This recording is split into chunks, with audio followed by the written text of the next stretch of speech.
2010년 8월 18일 새벽 4시 미국 뉴저지주 롱브랜치 해변에서 몇몇 주민이 911에 신고 전화를 했습니다. 깊은 새벽 창문 밖에서 비추는 환한 빛과 펑펑 터지는 폭발음에 내다보니 불길에 휩싸인 자동차가 있다는 것입니다. 경찰과 소방관이 즉시 출동해 불을 껐습니다. 불길이 잡힌 차량은 2001년식 닛산 알티마 승용차였습니다. 차량은 앞부분과 트렁크 쪽이 심하게 그을렸고 트렁크 안에선 완전히 불에 탄 시신 한 구가 발견됩니다. 맨눈으로는 신원이나 시신의 상태를 확인하기가 어려웠습니다.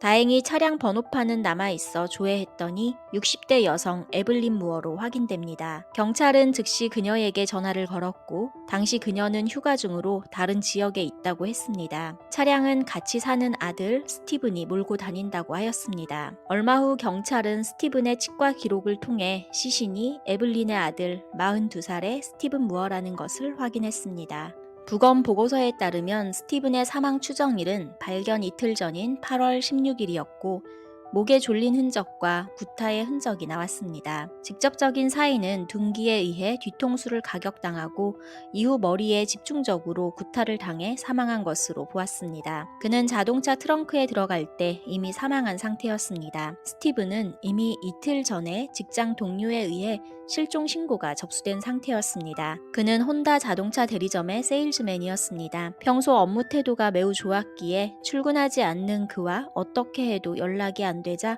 동료가 직접 실종 신고를 해둔 것이었습니다. 경찰은 휴가에서 서둘러 돌아온 어머니로부터 아들이 최근 이혼했고 15일 저녁에 20개월 된 딸아이와 시간을 보냈다고 했습니다. 부부는 이혼하면서 양육권을 놓고 다퉜지만 결국 아이의 엄마에게 돌아갔습니다. 스티븐은 딸아이를 무척 아꼈기에 상심했습니다. 그나마 할 수 있는 것은 한 달에 한 번씩 딸아이를 만났을 때 최선을 다해 사랑을 주는 것이었기에 그날 저녁에도 스티븐은 딸아이와 영화를 보며 소중한 시간을 보냈습니다. 다음 날인 16일 아침 일찍 딸 엘리자베스를 전처의 집에 데려다 줄 예정이었습니다. 경찰이 스티븐의 전처인 캐슬린의 집에 방문했을 때 그녀는 엘리자베스와 함께 있었습니다. 스티븐의 사망 소식을 알리자 그녀는 슬퍼했고 이틀 전 남편이 아침 일찍 엘리자베스를 데려다 주었고 곧바로 떠난 후 어떤 연락도 하지 않았다고 얘기합니다. 그녀의 인터뷰에 특별히 수상하거나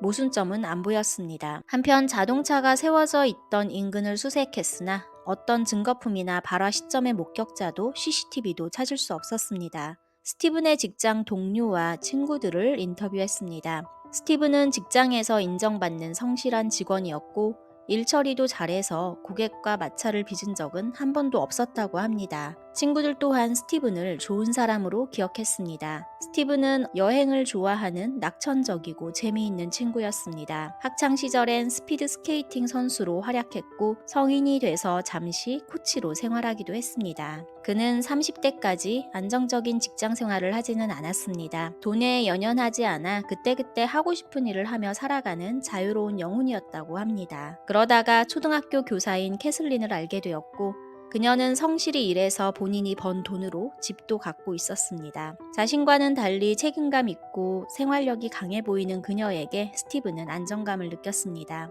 2007년 둘은 39살과 36살의 나이에 결혼합니다. 스티븐은 그때까지 모아둔 돈이 많지 않아서 간소한 결혼을 생각했으나 캐슬린은 화려하게 하고 싶었습니다. 캐슬린의 아버지 토마스는 꽤 큰 사업체를 운영하고 있었고 어머니 레슬리는 지역의 교육위원회에서 자리를 맡고 있어 하나뿐인 딸의 결혼식이 초라하길 원치 않았습니다. 캐슬린과 그녀의 부모님은 큰 비용을 들여 성대한 결혼식을 올렸습니다. 스티븐은 결혼하면서 안정된 직업을 구하고 가정을 잘 꾸려보고자 성실히 임했습니다. 1년 후 소중한 딸아이 엘리자베스가 찾아왔고 둘은 너무나 기쁘고 행복했습니다. 부부는 아이를 무척 사랑했지만 처음 해보는 육아는 힘들고 어려웠습니다. 이즈음 캐슬린의 부모는 맞은편 집으로 이사와 부부를 도와주기로 합니다. 스티븐은 처음에 장인과 장모가 도와주는 것이 감사했습니다. 그러나 점점 밤이고 낮이고 찾아오는 것에 불편해졌고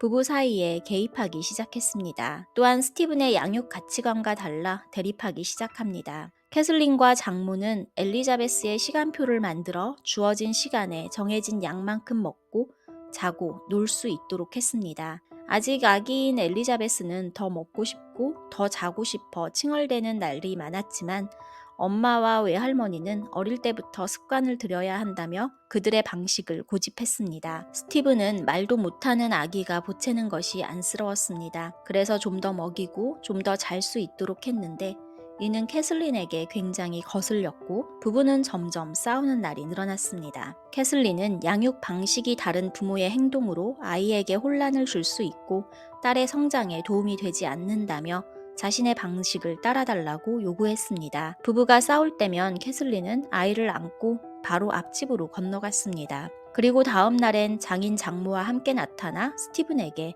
잘못을 인정하라며 압박합니다. 스티븐은 친구들을 만나 캐슬린과 장모가 엘리자베스에게 너무 통제적이라며 하소연했습니다. 친구들은 캐슬린이 학교 선생인 만큼 아이에 대해 더 잘 알고 잘할 것이라며 위로 아닌 위로를 했습니다. 하루는 스티븐이 소금에 절인 양배추 통조림을 먹고 있었는데 엘리자베스가 먹고 싶어하는 것 같아 조금 주었더니 그걸 목격한 캐슬린으로부터 고함이 들려왔습니다. 소금 맛을 모르는 딸에게 주면 안 된다며 당장 엘리자베스가 잘못될 것처럼 크게 화를 냈습니다. 스티븐은 당혹스러워 바로 사과했지만 후에 인터넷에서 검색하다 전혀 해가 되지 않는다는 의사의 글을 찾아냈습니다. 캐슬린에게 보여주며 안심해도 된다고 했지만 그녀는 인정하지 않았습니다. 캐슬린은 매사에 스티븐의 태도를 지적했습니다. 아이를 안는 자세가 불안정하다며 혼을 내고 기저귀를 빨리 못 간다며 화를 냈습니다. 장모와 장인 앞에서도 아내에게 꾸중을 듣는 날이 늘어갔습니다. 스티븐은 점점 위축되고 우울하고 지쳐가고 있었습니다. 산후 우울증일까 싶어 그녀를 이해해 보려고 노력도 했지만 아이에 대한 확고한 양육 태도와 통제적인 것을 제외하면 딸아이를 예뻐하고 사랑하는 것은 분명했습니다. 스티븐은 자신에게 돌아오는 비난을 감당하기에 버거웠습니다. 그는 3년이 안 되는 결혼 생활을 정리하기로 결심합니다. 이혼 전 그는 별거를 선언하고 홀로 계시는 어머니의 집으로 돌아갔습니다. 엘리자베스를 데려가고 싶었지만 완강한 캐슬린과 그의 부모에 맞설 수 없었습니다. 캐슬린과 그의 부모는 결혼 생활의 모든 잘못을 스티븐에게 돌렸고 그는 끝내고 싶은 마음에 인정해버렸습니다. 둘 다 이혼 의사를 비췄고 그렇게 남남으로 돌아섰습니다. 하지만 둘 다 엘리자베스의 양육을 원했기에 다툼은 남아 있었습니다. 결국 양육권은 엄마에게 우선시 되었고 스티븐은 상심했지만 자신보다는 경제력이 나은 캐슬린 아래서 자라는 것이 나을 수도 있다며 위안 삼았습니다. 그들의 이혼 과정은 순조로웠고 겉으로 보기엔 누구도 미련 없이 깨끗하게 끝난 것 같았습니다. 경찰은 스티븐의 주변인들을 모두 조사했으나 이렇다 할 의심이 가는 사람은 없었습니다. 인내심을 갖고 다시 시작하기로 합니다. 유일하게 스티븐과 앙금이 있을 듯한 인물은 전부인 캐슬린 뿐이었습니다. 또한 딸과 돈독했다던 그녀의 부모까지 범위를 넓혀 조사합니다. 스티븐의 사망 추정일인 16일 캐슬린은 아침에 엘리자베스를 데려온 남편이 바로 집을 떠났다고 했습니다. 이웃을 탐문해 이날 아침 스티븐을 본 사람들이 있는지 물었으나 휴가철이라 빈집이 많았고 스티븐을 본 사람 또한 없었습니다. 다만 캐슬린의 바로 옆집 이웃이 그날 아침 기괴한 비명을 들었다고 합니다. 사람 소리 같지는 않았는데 창문을 열고 무슨 소리냐고 외쳤더니 캐슬린이 자신이 큰 개를 데려왔는데 아파서 소리치는 것이니 신경 쓰지 말라며 창문을 닫으라고 했답니다. 의아하긴 했지만 더 이상 소리는 나지 않아 창문을 닫았다고 합니다. 경찰은 캐슬린에게 그날 아침에 개가 있었냐는 질문에 그녀는 당황한 듯 떠돌이 개를 본 것 같다며 제대로 대답하지 못했습니다. 그녀의 모습에 형사는 거짓말임을 직감했습니다. 경찰은 협조를 부탁하며 캐슬린의 집을 수색하자 차고 앞 보도블럭에서 점 같은 혈흔들과 핏자국을 발견합니다. 즉시 검사에 들어갔고 스티븐의 것임을 확인했습니다. 캐슬린은 체포되었습니다.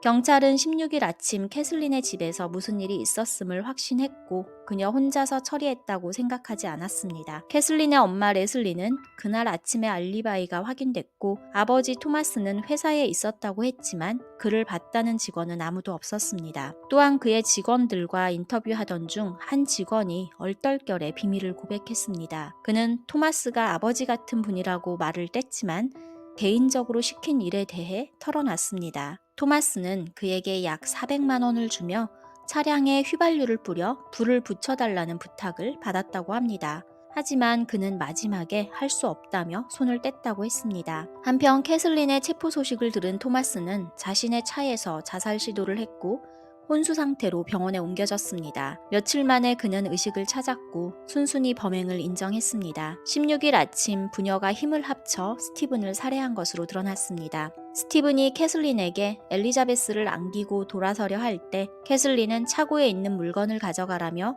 그가 차고에 가도록 유인했습니다. 차고 진입로엔 토마스가 수풀 속에 숨어 기다리고 있었고 스티븐이 차고로 들어서려 할 때 뒤에서 그의 머리를 가격했습니다. 토마스의 손엔 금속 원통 추가 달린 케이블이 들려 있었습니다. 예상치 못한 공격에 스티븐이 휘청거렸고 연이어 토마스의 금속 원통이 날아왔습니다. 바닥에 쓰러진 스티븐의 목에 토마스는 밧줄을 걸었고 캐슬린도 함께 잡아당겼습니다. 스티븐의 외마디 비명이 들렸지만 이내 조용해졌습니다.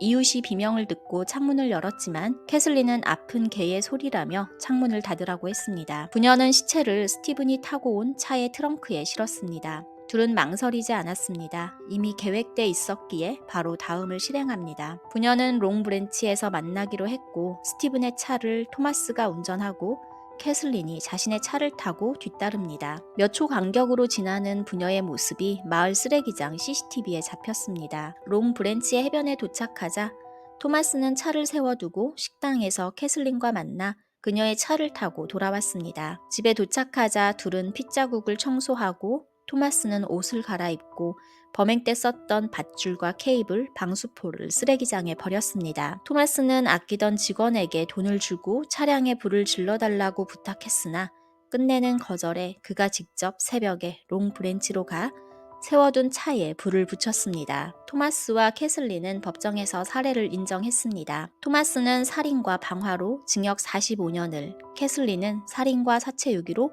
50년을 선고받았습니다. 토마스는 처음부터 캐슬린이 아까운 결혼이었고 시간이 지나면서 사위는 더 부족한 남편이자 부족한 아버지라 생각했습니다.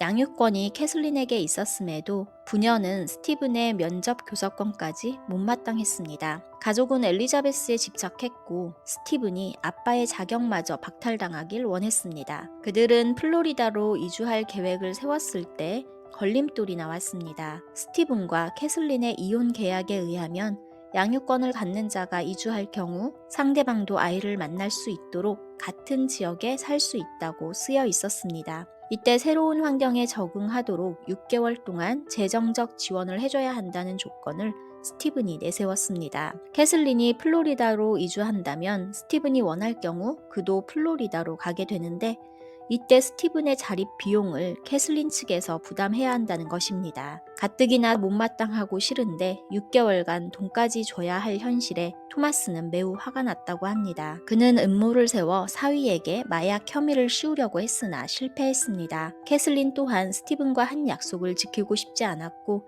그가 없어야 가족이 행복할 거란 생각을 한 끝에 살해 계획을 세웁니다. 그렇게 부녀의 합작으로 스티븐은 억울하게 세상을 떠났습니다. 그들이 끔찍하게 사랑하는 엘리자베스는 캐슬린의 양육권이 박탈당했기에 스티븐의 어머니 에블린에게 돌아갔습니다. 감옥 안에서 캐슬린은 이 사실을 받아들이기 힘들었지만 방법이 없었습니다. 그녀는 감옥에서 전 시어머니를 죽이고 싶다며 끙끙거렸습니다. 함께 있던 재소자는 이 사실을 경찰에게 알렸고 경찰은 묘안을 떠올립니다. 얼마 후 동료 재소자는 캐슬린에게 자기 사촌이 킬러라며 청부 살해를 원하는지 물었습니다. 캐슬린은 그 말을 덥석 물었고 그녀는 어머니 레슬리가 면회 왔을 때 킬러의 연락처를 알리며 전화해서 에블린을 청부 살해하라고 시켰습니다. 에블린이 당뇨병이 있기에 병사로 되도록 하라는 지시까지 내렸습니다. 엘리자베스의 양육을 원했던 레슬리는 나오자마자 전화를 걸었습니다. 킬러를 만난 레슬리는 에블린의 사진과 돈을 주며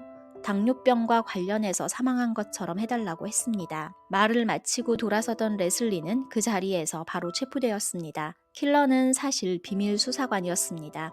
캐슬린의 감방 동료로부터 첩보를 받은 경찰이 꾸민 함정이었습니다. 결국 레슬리 또한 법정에 서게 되었습니다. 그녀는 살인 음모 혐의로 징역 7년을 선고받았습니다. 캐슬린 또한 살인 음모 혐의로 8년이 추가돼 총 58년을 선고받게 됩니다. 증인으로 법정에 섰던 에블린은 이제 4살이 된 엘리자베스에게 앞으로 어떻게 말을 해줘야 할지 모르겠다며 그들이 가장 사랑한다던 엘리자베스가 가장 큰 피해자가 되었다고 말했습니다.